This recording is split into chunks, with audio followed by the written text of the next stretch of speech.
prime thing is you have to win. There you go. There you go. That's what I'm talking about. Hey, Mark, settle down a little bit.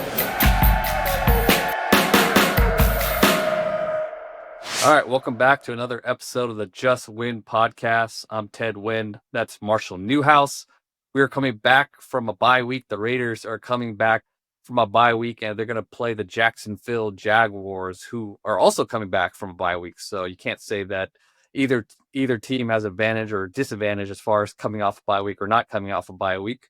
But the Raiders are looking to right the ship. I mean, the last game they played was an embarrassing effort in Kansas City. We had a good episode about the bye week in which we talked about a lot of things that the Raiders could have done from a self-scouting perspective, and we'll get into some of that as we talk about this matchup. But yeah, I mean, as a former player, how do players feel coming back from a bye week? Are they excited to get back to work, or like when they're having different issues? How much work can they do from an individual standpoint? Yeah, I think, especially as you got older, the main thing was getting your body right. And this Raiders team is banged up. So I think priority was to get some guys healthy. There were times when if you were a little more banged up, you didn't really get to go home on the bye week. But, even if you stuck around, you got some time away from just like meetings and the grind of all that. And you get to work just on specific things. So as big as anything for a lot of guys, just the mental break. And the Raiders absolutely needed that. They took I think emotional, not only a physical beating, but an emotional beating with a division rival and just not even putting up a fight. And I think that was a tougher thing I know was a prideful team and a prideful locker room. So yeah, guys getting a kind of a reset button. And, with guys getting healthy, it seems like the Raiders made some moves. They'll kind of get new guys integrated in the building. I mean, I've been traded on a bye week and have gotten integrated as the new player. So I understand that perspective too. But ultimately, when they come back, do they feel like this is a organization from the leadership that has a vision and a sense for what they are trying to build? Because guys can get behind their energy and their passion and added performance and work ethic behind a leadership group that has rudders and has a sense for what they're trying to accomplish. And that impacts just every rep in the weight room and on the field. Obviously, guys have their own accountability. They got here for a certain reason in their work ethic and their discipline, but all those extra reps are even more crucial and more pivotal when I know for sure that what we're doing here makes sense. They've explained it to me. They're somewhat open with me about it, and they're making moves on their end, doing their part to ensure a guy like Maxx Crosby isn't out here, just running around for the cardio. So, a match of the vision and the effort from the players and the renewed energy. You hope that they come out with something to prove and trying to put something better on film for sure. Yeah, and this is a chance for a new coaching staff to kind of rewrite or put their stamp on this team. And I think, obviously you can only do so much, but I think seeing where they improve and how they adjust as far as trying to get this team in the right place after the bye week, and you have a chance to look at the film, self-scout, and make adjustments will tell us a lot about Pete Carroll, Patrick Graham, Chip Kelly, and this staff. And you mentioned Maxx Crosby, so we'll just give you some updates. Maxx Crosby and Adam Butler, who were hurt in that Kansas City Chiefs game, and actually Adam Butler was hurt in warmups. Pete Carroll said they will practice on Friday, so they haven't practiced yet. So we'll keep track of that. Obviously, two huge pieces of the Raiders defense. And they also signed Tyler Lockett.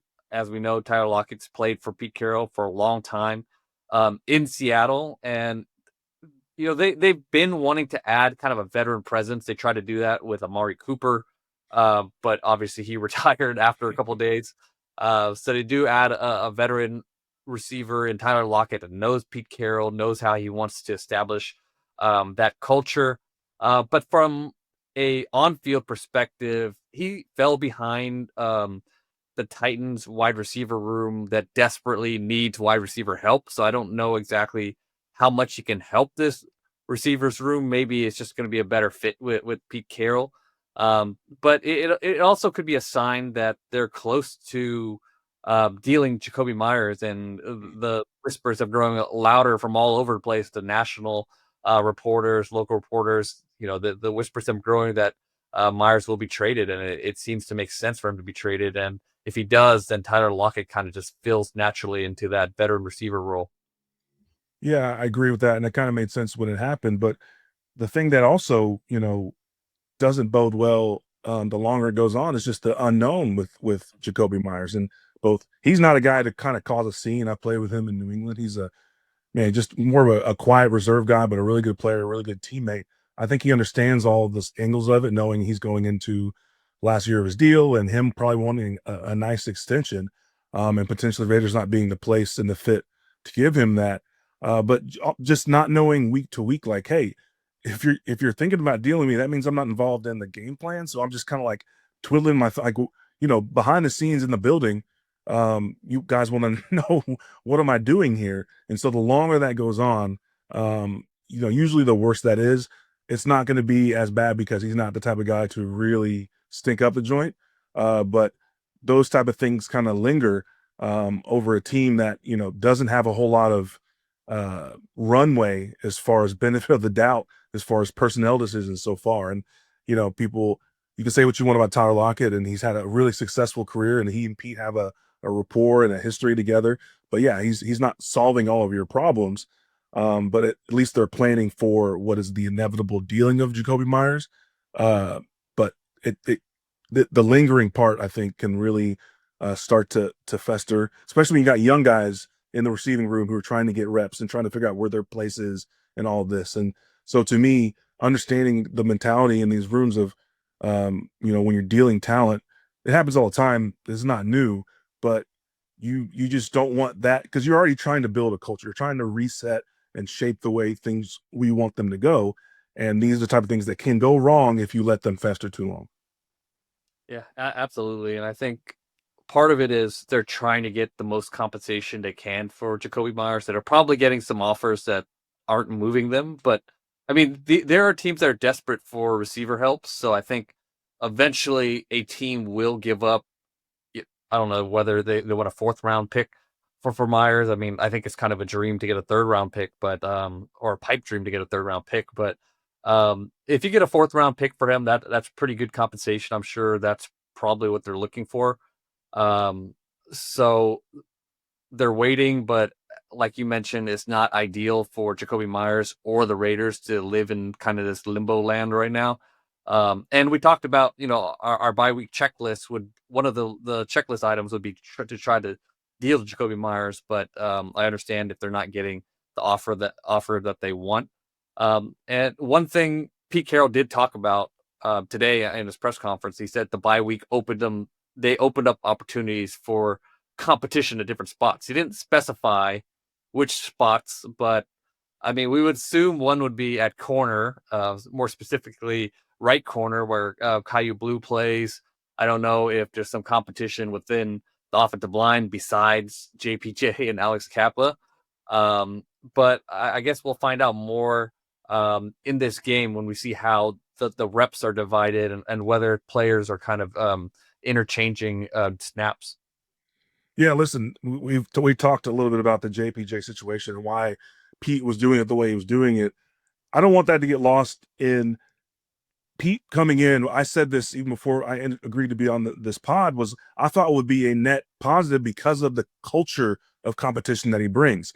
That is, I think, ultimately a good thing. It gets guys they can, from this past in Seattle, the guys competed on every little thing from the offseason all the way through, and that sets your mentality. I understood that, and I want that to continue. It was just the messaging part was really not handled well, I think, early. And so moving forward, open competition for a team that has this record is valid. I think that there's a necessity that comes with that, and kind of figure out who is really a good fit, who's going to earn their spot, and making everyone feel a little uncomfortable to try to figure out who wants to be on this team and who wants to win.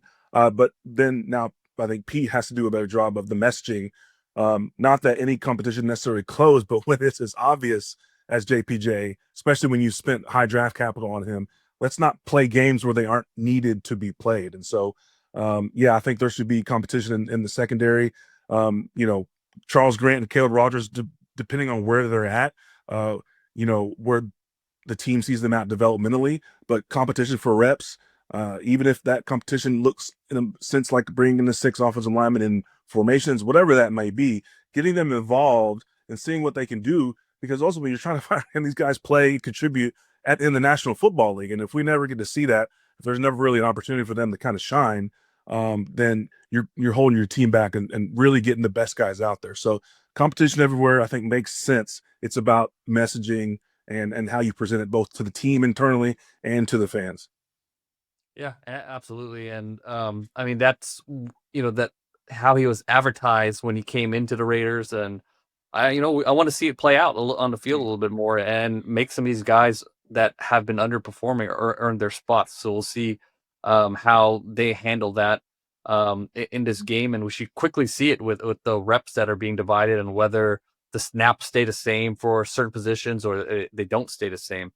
Another thing Pete talked about was he said Brock Bowers is up to full speed, and he was a full participant in practice today, which is a good sign. But he also said Brock was at full speed in week 2, and he obviously wasn't at full speed. And Brock Bowers talked today and said he was close. So I think he's probably not full speed, and maybe he won't be this entire season. But this will probably be the best that we've seen Brock Bowers since week 1. Well, football's a great game, and there's a lot of fast guys, but can you stop? Can you change direction? And so full speed might mean one thing, but as a route runner specifically, can you make teams pay by running the route tree that Brock Bowers is capable of running? And so, we're going to find out how healthy he is, but I appreciate, the bye came in an incredible time. I do appreciate to a certain extent that they did just decide, hey, let's shut him down. Let's give him an extra 1-2 weeks. Because we've talked about it all season from week 1 to week 2 and on. He's such a difference maker as the team is currently constructed. So again, I call for all coaches and personnel people and players, self-awareness is golden. The self-awareness to know this offense is at its best when he is on the field and attracts attention. Yes, he's a playmaker, but even when he's not getting the ball, he creates opportunities for other players who are just not on his level yet. And so having him as healthy as you can have him is such a vital thing. So I appreciate them understanding, hey, for us to even have a chance on offense, for Gino to have a chance, and not feel like he has to force everything and he's making bad decisions. Brock Bowers needs to be at his best. And so it seems easy to think about and implement. But I'll give them credit there. But they've got to prove to us that they have learned from the time without him on how to utilize him in the best way. And that goes to packaging and formation variation and all those things. And so we'll see with his health if they learn to make him more of a threat even when he doesn't have the ball in his hands. Yep. And I mean, we see what a difference a elite tight end can make in an offense. I mean, look at what Gadsden in with the Chargers, the difference that he's making as he's emerging. So adding Brock Bowers back to his offense adds explosive element. And like you said, defenses has a focus on him, which opens things up, which leads us to our next topic. What are we looking for when the Raiders have the ball against the Jacksonville Jaguars? The Jaguars have a very good run defense, an elite run defense. They were leading the league in defensive success rate against the run at one point. Oluokun is one of the top linebackers in the game. Devin Lloyd is a guy that is getting some defensive player of the year type of buzz. And, he was a high draft pick, but, now he's finally kind of putting it together from a run stopping perspective and a passing perspective. Josh Allen, the edge, is one of the best in the league. He doesn't put up monster numbers, but when you just watch him on film, he's a guy that just, is making plays, and he's a hard guy to handle. Eric Armstead, the veteran, he could play inside, outside. He's playing more inside nowadays, but he's very good against the run and just kind of a savvy vet that helps them set things up. Yeah, I mean, you alluded to it both in in their defensive scheme, the defensive front and their matchups to me versus this Raiders offensive line.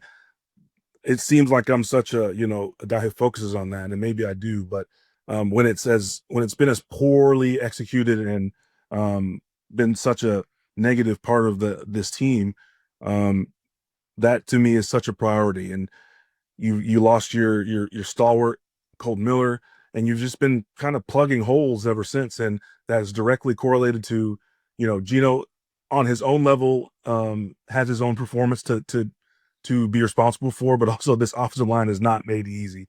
He's been under duress the entire time.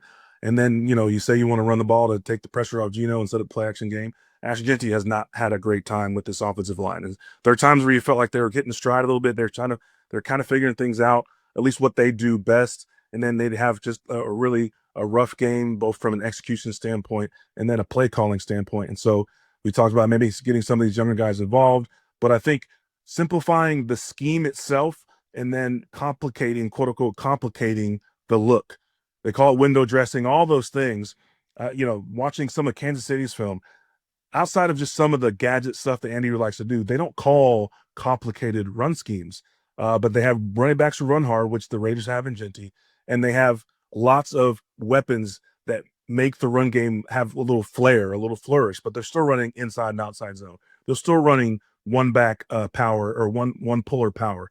And so the Raiders, I think, will see the self-study that Chip Kelly has done to simplify the run game for the calls up front. We've seen Meredith struggle with some of the calls and some of the adjustments on the fly, but simplify it so that you can get powerful combination blocks and get to the second level, make clear reads for your running back, and establish some semblance of a run game, because we've seen as he's gained carries, he's gotten stronger as the games have gone on. And he's made kind of okay average holes, okay average blocking look really, really good. And that's the testament to me to what a good running back can do. And so if you give him just a little bit of acceleration and a chance to show what he can do, this offensive line will then look even better in turn. And so I'm very interesting to see what kind of tweaks they've made. You can't change everything wholesale, but there are some very smart things that can be done that wouldn't shake the lineup, wouldn't do a whole lot, but that would allow them a chance to have more success up front. Yeah, you definitely don't want to get into a game where you're asking Geno to throw 50 times in this game. The Jaguars, I don't know if they still lead the league in takeaways, but they did lead the league in takeaways by a large margin for a little while. And one of the reasons why they've been so good at doing that is they do a really good job of disguising their coverages. They do a good job with their sim pressures. They got Patrick Mahomes on a pick six with the cover zero blitz where they dropped a guy into Good Lord, yeah. kind of went against their own they did some self-scouting, went against their own tendencies and dropped a popper, which surprised Patrick Mahomes. So those are things you have to watch out for as far as just being tricky from a schematic standpoint. And getting those interceptions. And as we know, Geno has kind of struggled with that this season. So he really needs to take care of the ball, and it would help to be able to run the ball. But again, this is not a game where I don't think you're going to get 20, 30-yard runs kind of like against the Chicago Bears. This is a game where you're going to have to get those ugly yardage. You're going to run Ashton Jeanty not expecting a 10-yard gain. You're just trying to get 4 or 5. And a big thing that they have to clean up is they have to stop those negative plays that really haunted their offense in the first half of the season. So if they could avoid the negative plays and get those 3 yards and maybe 4-yard gains and keep the offense on schedule, that'll be pretty big, because if you're looking at this defense, you can get them with the passing game. Their corners aren't super talented. They have some weaknesses at safety. They're dealing with an injury to one of their starting safeties, Eric Murray, as well. And he might not play the game. And if he doesn't play, Runyon Lane, the rookie, will play. And that's an area where you can exploit. They give up 11.2 yards per reception to tight ends.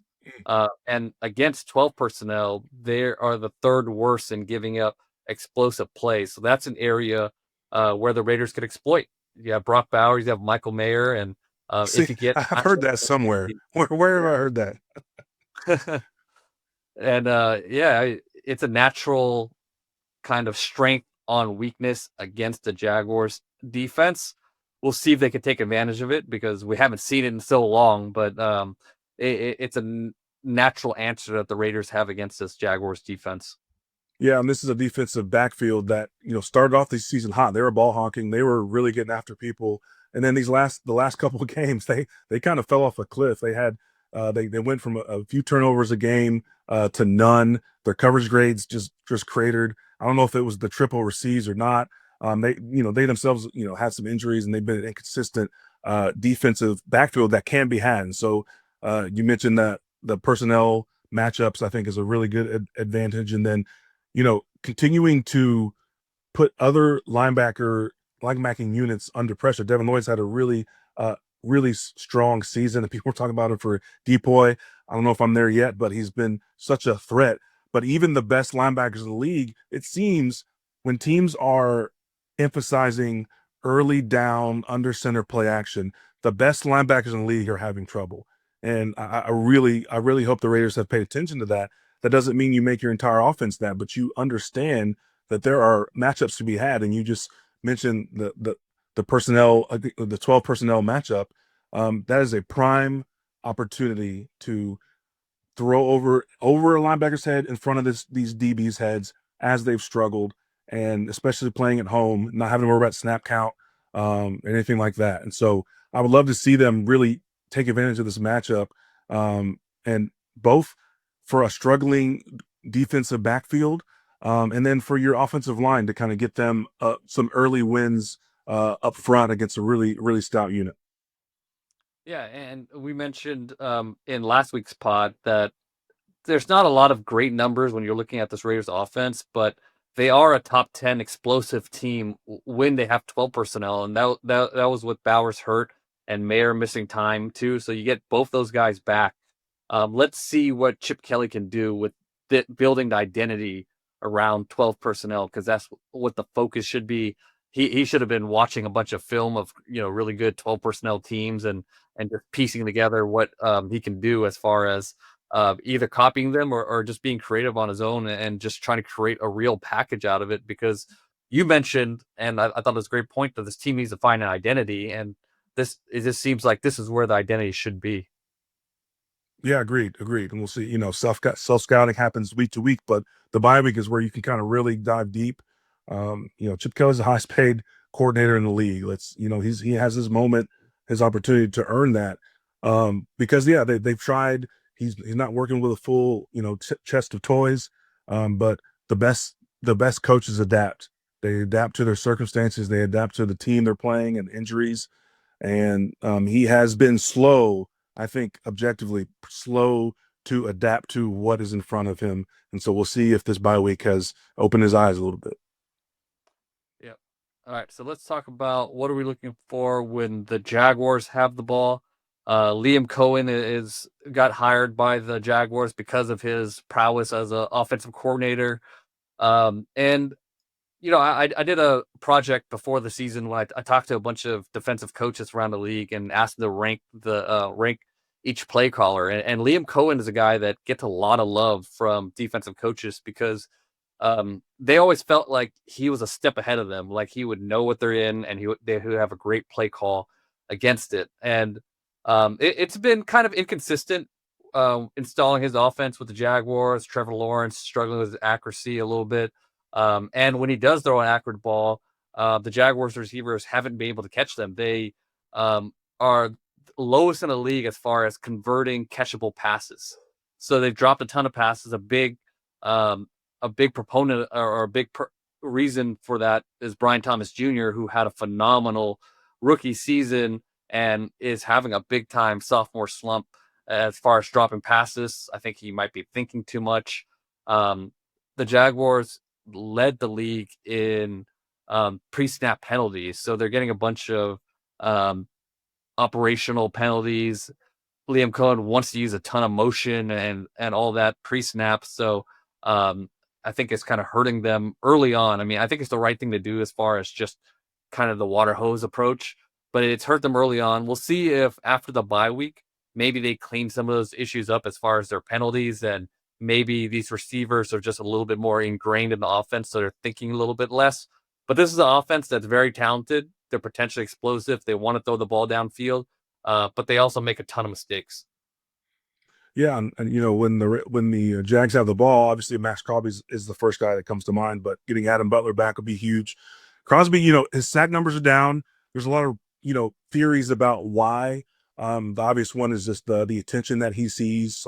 I've seen theories about him losing too much weight and also. Listen, ultimately he's still disruptive, and there's just not an easy clean stat that shows that. He still leads the league in tackles for loss. Like he is someone who has to be accounted for on every run and pass play.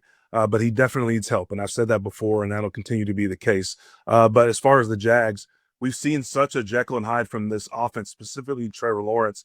And you talked about all the drops. He's been, his receiving core has been bitten by the drop bug, so it's not all on him. But he's the guy who we thought we would, after he got his contract extension, like, oh, okay, he's taking the next step into a quarterback that you can trust that is going to, pull the team up to his level or even beyond. And he's just not consistently done that. He has a really hard time layering throws. Like his touch still is off, his accuracy when he has to kind of fit a ball in over linebacker in between a whole shot or in front of a safety and zone. The Raiders will see again the self scout if they're going to continue to play this cover 3 as much. He doesn't fare as well against cover 3. You've got to make a lot of driving throws, quick decisions, accurate balls, and that has not been his strength. I'm looking to see if they're going to get, what their ratio to get Travis Hunter involved in this offense is, because they traded up to get him. They gave a first round pick away for him to not really play a ton of defense and not really play a ton of offense. It's really interesting that people were calling for him to be one or the other and then sprinkle the other one in. And listen, if the strength and conditioning coach sees him and has started to work with him and trusts him, and they want to up his snap count on both, I'm okay with that. But it has to come with reps, and it has to come with like intentionality from Liam Cohen to get him in one-on-one matchups, which he thrives at. He's not a polished route runner, but man, if he has to go up and get the ball, he's jumping, getting the ball through 2 and 3 receivers sometimes. So he's such a good playmaker. They've got to find a way to use him in a more intentional way, because he really can elevate this offense that has suffered from drops, has suffered from their own kind of consistency. And I think that starts with Trevor Lawrence, and I think this starts with his offensive line, who is kind of a very average offensive line at times. In the Kansas City game was the reason they won at times, and in other games against the Rams and the Seahawks was just like can't even get anything started with the offensive line. And so they've got multiple layers where if the guys play well and Liam Cohen calls the game to their strengths, they're a formidable opponent. They're the team that we keep saying could take that next leap, but you just don't know who you're going to get. And so the Raiders, on from their standpoint, you're trying to control the controllables and not let teams gain any confidence, not let teams find their footing. And starts with Max. It starts with a stout defensive front interior specifically.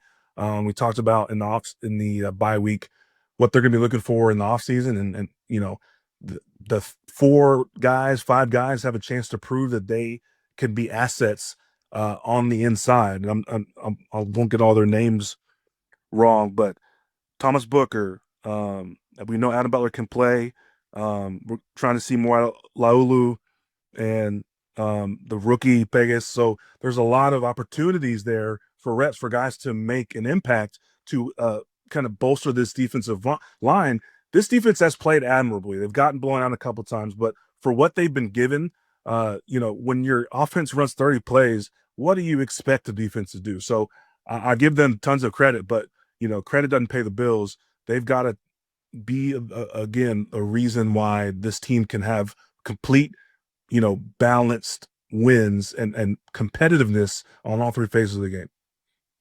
Yeah, and typically after the bye week is when we see rookies play a little bit better.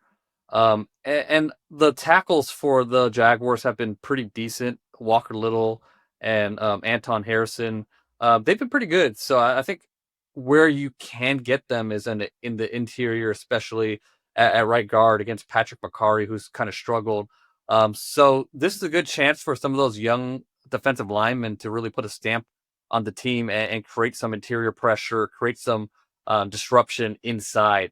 Um, Travis Etienne has been pretty good this season, but when he's been stopped and when they get when you could stop the running game and get him not involved anymore, then the offense kind of has shown to struggle a little bit. So the Raiders have been pretty good at stopping the run. So I don't think Etienne should be running wild on the Raiders, but just bottling them up will obviously help make this offense a little bit more one dimensional. They really they've adjusted with Brian Thomas Jr. They stopped asking him to run a ton of routes over the middle of the field because that's where he's dropping a lot of these passes, and they're asking him to run more outbreaking routes or crossers that go all the way across the field, more fade post routes, deep post routes where he get away from those linebackers. And now they're involving Travis Hunter a lot more in the offense. I think they've cut down on defensive snaps a lot. So I think coming out of the bye week, he'll probably still play some defensive snaps, but I think you're going to have to deal with him in the slot as a receiver. He had his best game as a receiver before the bye week against the Rams when he had over 100 yards. So, he's quick, he's instinctive, he's going to catch tough passes, and he's going to run after catch. So that's definitely somebody that the Raiders have to highlight. And I mean, there's a chance that he becomes more of a priority in offense than Brian Thomas Jr. after the bye week. I can definitely see that happening. Um, you know, this last game against the Rams, that there are only a couple shining spots after as they kind of got blown out there, but he was one of them. And Brian Thomas Jr. has definitely fallen out of favor. So I'm very curious to see how their snaps and what they're asked to do changes. As you say, a lot of change comes after the bye, both from a rep standpoint, but just an emphasis standpoint. And I agree. I think he'll get a lot more attention. Hopefully with Lincoln if he's smart. All right, what matchup are you watching out for?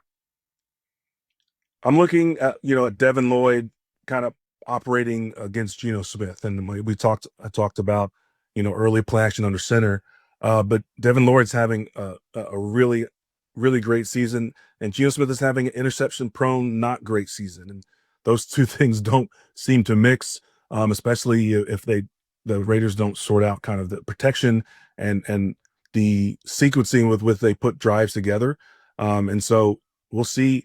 The Jags really, they rely on generating turnovers. They're really opportunistic when it comes to that.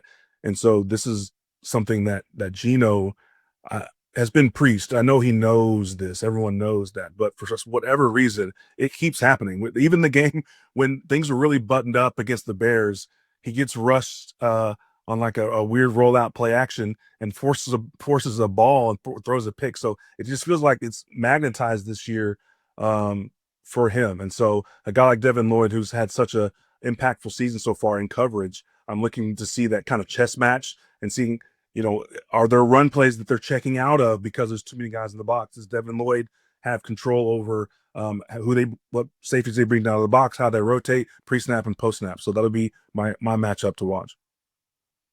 Got it. And mine, I thought you were going to say Devin Lloyd against Brock Bowers, but thankfully you didn't. It's mine kind of incorporated in that, but yeah. Yeah, thankfully, because that was mine. Mine was Brock Bowers against Jordan Lewis. I don't think they'll put a linebacker on him. I mean, because you're going to have Michael Mayer out there a lot as well. You'll probably put your linebacker on him, and you're probably going to put your nickel on Brock Bowers. If they put their safeties on Brock Bowers, I think that's a win all day for him. So Jordan Lewis is a pretty decent nickel. So I think that's going to be the matchup. And if Brock Bowers can expose that matchup at full health and create those explosive plays, which we mentioned the Jaguars are prone to against tight ends, that will be huge for this offense. Yes, agreed. So much relies on Bauer's change of direction, because if he's running just overs and once the Jaguars kind of see, oh, we don't believe he's running a whole lot of outbreakers, inbreakers, like hard cutting routes, that people don't realize that takes so much off of your plate from a defense standpoint, knowing that like I can just trail on his hip, I don't have to worry about him kind of losing me in the shuffle. And that, that determines route trees as you recognize things off the line of scrimmage. And so, yeah, his health is going to be paramount versus that matchup. And that if they cover in with the safety, if they cover in the linebacker. So I like that take a lot. All right. What who's your X factor? Mine is Eric Stokes. He's had a really solid season so Good far. one. I think has his name been kind of floated out there as far as trades. His position doesn't seem solidified, even though he's playing well. I don't know, if his play is tied at all to Darren Porter's non-play. But if he continues to play at the clip, he's continuing to gain confidence. I feel like Patrick Graham's gaining confidence in him. He's really been one of the more consistent guys, and if he continues to do that, that kind of Coyote Blues had a rough time, and if he can be a solid piece, then you start to understand that you could shift help the other way to the other side of the field, and that makes this defense a little bit more formidable because there's a little bit more balance, knowing you have a corner that you can trust a little more. Yeah, absolutely. And I think my X factor is going to be Devin White. I think as far as those in-breaking routes and making Brian Thomas Jr. think twice when he comes up the middle of that defense, a lot's going to be put on Devin White. I think Cohen is going to come out with a game plan where they're trying to stress him in coverage with those deep crossers and just making him run. So I think he's going to have to play one of his better games in coverage, and he's been kind of inconsistent in that front, with his eyes being in the wrong place at certain times or jumping short routes when he should be playing deep. So this has to be a game where he has to be buttoned up and he has to play one of his better coverage games. I think, it's going to be a point of attack for this Jaguars offense, and we'll see how he does. Okay. All right, prediction time. What's your prediction for this game? Listen, coming off of a bye, getting to play at home, I think with the returning healthy players, I think will be a nice boost for this Raiders team that's just looking for any kind of juice to get going. And even, as Brock Bowers is healing, and you hope Maxx Crosby is back to somewhat his full self. This feels like a Raiders team that's really hungry for like a sign of life. The Jaguars are not a team, that they've been a kind of a cellar dweller in the past. They're not in that state anymore. They're very formidable. They've got a winning record, but this is a very beatable team in my opinion. And so, all things we've talked about, if Geno is kind of like, I don't know if he's the robot, he's kind of hit reset on the back of him. Maybe he just starts a new season. And if he has a game like New England, if you start a new season, that bodes well. And so give me the Raiders 26, the Jags 21. Yeah, if you take away the takeaways, and I can't just say like you take away the takeaways because it's a part of what they do, and they did it, but there's some luck involved in takeaways, especially when you're getting takeaways at the clip that the Jaguars are getting. So if you take away the takeaways, they're a very average team in several metrics. So I think this is a beatable team, even with their winning record, but so much of it is dependent on Geno Smith taking care of the ball carriers, making sure that they're not getting stripped when they're running with the ball. So I think it was probably a huge emphasis for them during the bye week. And we'll see what Chip Kelly can come up with as far as adjustments after the bye week, but it's their first time. I'm just going to put my faith that, they could get things straight after this bye week. So I'm going to say the Raiders win this game too. I'm going to say they win it 24-21. All right. Nice, man. Yeah. So we'll see. We both picked the Raiders to win. So hopefully there's no Ted and Marshall curse on this team. But they're coming off a bye week, and first year coaching staff, we're choosing to be positive. We'll see if they reward our faith here. All right. Well, that's all we have for you guys today. Thank you for joining. Make sure you like and subscribe on YouTube. Leave a comment We're getting a ton of positive comments on YouTube. So I think anytime somebody gets a chance to watch the show and they get to appreciate Marshall and some of his analysis, they become subscribers. So make sure you tell your friends and make sure you rate and review on Apple and Spotify. We really appreciate you guys watching, and let's see if the Raiders can pull it off this weekend. Absolutely. I appreciate all the support. Again, I'm new to this, and so it's been a joy kind of tuning back into one of the teams I played for, but just watching the league overall. I hope people are happy with my analysis, and I'm always trying to get better, always trying to keep it more lighthearted. But we appreciate you guys watching and subscribing. All right, we'll talk to you guys live after the game.